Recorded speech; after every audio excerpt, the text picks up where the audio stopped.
உங்களோட கர்மா வந்து குறையறப்ப என்ன ஆகுனாக்கா வெயிட்டும் குறையும். சில பேருக்கு வெயிட் குறையும், சில பேருக்கு வெயிட் ஏறும். ஓகேவா? ஏன்னா நீங்க உட்காருங்க. தியானம் பண்ண பண்ண என்ன ஆகுனாக்கா அந்த பாடி செல்ஸ்ல போயிட்டு அந்த எனர்ஜி வந்து பாடி செல்ஸ்ல போயிட்டு அஃபெக்ட் ஆயிட்டு அந்த கர்மாவோட கார்மிக் பேகேஜ் குறைஞ்சிட்டே வரும். ஸோ அந்த கார்மிக் பேகேஜ் குறைஞ்சிக்கிட்டு வரப்போ பிசிக்கல் பாடியில சில பேருக்கு வெயிட் கம்மியாகும், சில பேருக்கு வெயிட் ஜாஸ்தியாகும். தியானம் பண்றப்போ உங்க பாடியில எதனா சேஞ்சஸ் வந்துச்சுனாக்கா அது கார்மிக் கிளென்சிங் தான். அது வந்து ஒரு 6 months 1 year அந்த மாதிரி இருக்கும். ஆனா நீங்க வெயிட் குறையறீங்க தவிர நீங்க அந்த வீக்னஸ் ஃபீல் பண்ணிருக்க மாட்டீங்க. கரெக்டா? வீக்னஸ்லாம் ஒன்றும் இருக்காது. ஜஸ்ட் வெயிட் மட்டும் குறையும், இல்ல வெயிட் கொஞ்சம் ஜாஸ்தி வரும், பட் வீக்னஸ் இருக்கு. நீங்க வந்து சாப்பிடுற உணவு நல்ல சாப்பாடா சாப்பிடணும். ஓகே, நல்ல உணவா சாப்பிடுங்க, நல்ல எக்ஸசைஸ் பண்ணுங்க, நல்ல மெடிடேஷன் பண்ணுங்க. இதெல்லாம் பண்ணியும் வெயிட் குறையுது அப்படின்னாக்கா அங்க கார்மிக் கிளியரிங் நடக்குது. அது ஒரு நல்ல விஷயம். ஓகே, எனி டைம் மெடிடேஷன், எந்த நேரத்துல வேணாலும் தியானம் பண்ணலாம், எந்த நேரம் வேணாலும் பண்ணலாம்.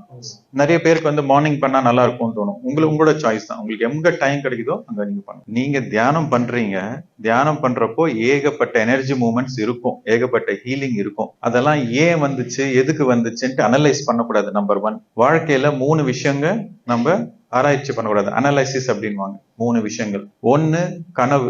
எனக்கே இந்த மாதிரி கனவு வந்துச்சு, கனவை பத்தி ஆராய்ச்சி பண்ணக்கூடாது. கனவு வந்துச்சு, கனவு போச்சு, அவ்வளவுதான். அதை பத்தி ரீசர்ச் பண்ணக்கூடாது. ஏன்னா ஏன் கனவு வருது, ட்ரீம்ஸ் அப்படின்வாங்க. ஏன் கனவு வருதுன்னா நிறைய காரணங்கள் இருக்கான். நீங்க அடக்கி வச்ச உங்களோட கோவங்கள், ஆத்திரங்கள், ஆசைகள் எல்லாமே எதெல்லாம் நீங்க சப்ரஸ் பண்றீங்களோ அது கனவு ரூபத்துல வரலாம். இல்ல நீங்க பயந்த விஷயம் எல்லாம் கனவுல வரலாம். இல்ல உங்களுக்கு ஹையர் மாஸ்டர்ஸ் எதனா ஒரு மெசேஜ் கொடுக்கணும்னாலும் அது கனவுல ஒரு ஸ்டோரி மாதிரி வரும். ஸோ பல விதமான ரீசன்ஸ் இருக்கும் கனவு.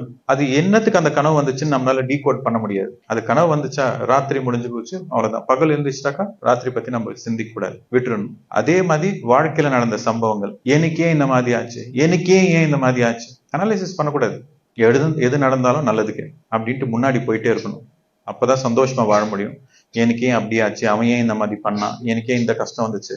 இன்னும் பாஸ்ட் இஸ் பாஸ்ட், கதம் கதம், முடிந்தது முடிந்து போச்சு. இப்ப இருக்கிற நொடி தான் நம்ம கையில இருக்கு. இது எப்படி சரியா வாழணும்ட்டு இப்ப இருக்கிற நொடி மேலதான் நம்ம போக்கஸ் இருக்கணும். பழசை பத்தி சிந்திக்க கூடாது. 2, வாழ்க்கையில நடந்த ஏற்கனவே நடந்த விஷயத்தை பத்தி நம்ம அனாலிசிஸ் பண்ணக்கூடாது, கனவு பத்தி சிந்திக்க கூடாது.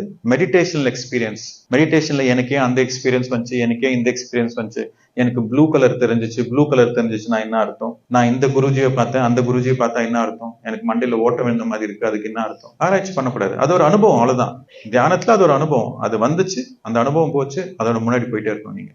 நீங்க மெடிடேஷன் பண்றது மெடிடேஷன் எக்ஸ்பீரியன்சஸ்க்காக இல்ல, இது தயவு செஞ்சு புரிஞ்சுக்கோங்க. நீங்க தியானம் பண்றது அனுபவத்துக்காக இல்ல. இதன் அனுபவத்துக்காக வைங்கன்னா வித்தை காட்டுறாங்களா, மாயாஜாலமா, விட்லாச்சாரிய படம் எதனா காட்டுறாங்களா? இங்க கிடையாது. நீங்க தியானம் எதுக்கு பண்றீங்க? நீங்க தேர்ட் ஐ ஓப்பன் ஆகும், ஆஸ்ட்ரல் டிராவல் நடக்கும், இதெல்லாம் சில பேருக்கு நடக்கும், சில பேருக்கு நடக்காது. ஆனா தியானம் அதுக்காக இல்ல நீங்க பண்றது. நீங்க தியானம் பண்ற காரணம் வந்து வாழ்க்கை சரியான வாழ்க்கையா வாழ்றீங்களா, ஆரோக்கியமா வாழ்றீங்களா, சந்தோஷமா வாழ்றீங்களா, நிம்மதியா வாழ்றீங்களா, அதுக்குதான் தியானம். நீங்க எத்தனை வருஷமா தியானம் பண்றீங்கன்றது இம்பார்ட்டன்ட் இல்ல, என்னென்ன அனுபவம் வந்திருக்குன்றது இம்பார்ட்டன்ட் இல்ல, தியானத்துல என்ன அனுபவம் வந்துச்சு அதுவும் இம்பார்ட்டன்ட் இல்ல.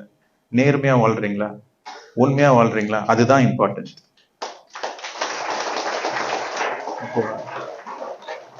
ஸோ உங்க ஃபோக்கஸ் ஃபுல்லாவே உங்களோட வாழ்க்கை மேலதான் இருக்கணும். தியானம்ன்றது உங்க வாழ்க்கைய சரியான வழியில கொண்டு போறதுக்கான ஒரு வழிகாட்டுதல். ஓகே.